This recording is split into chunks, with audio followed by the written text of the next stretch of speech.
কুফায় পাঠিয়ে দেন সেখানকার সত্যিকার পরিস্থিতি জানার জন্য। ইমাম হোসেনের প্রতিনিধি সেখানে গিয়ে পরিস্থিতি দেখে তাকে চিঠি লিখে জানান, কুফাবাসী সত্যিই আপনাকে নিজেদের শাসক হিসেবে দেখতে চায়। তাদের উপর খলিফা এজিদ ও কুফার গভর্নর এর কোনো নিয়ন্ত্রণ নেই। কুফাবাসী তাদের বিরুদ্ধে অনাস্থা জ্ঞাপন করেছে এবং বিদ্রোহ করেছে। এই চিঠি পাওয়ার পর ইমাম হুসাইন রাদিয়াল্লাহু তাআলা আনহু কুফার উদ্দেশ্যে রওনা হন।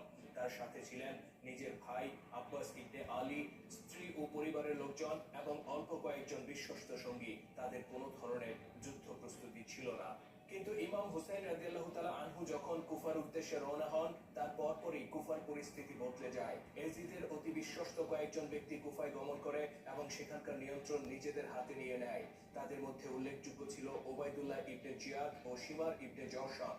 এই ওবায়দুল্লাহ ও শিমারের সাথে হযরত আলী রাদিয়াল্লাহু তাআলা আনহুর আমল থেকেই পারিবারিক বিরোধ চলে আসছিল।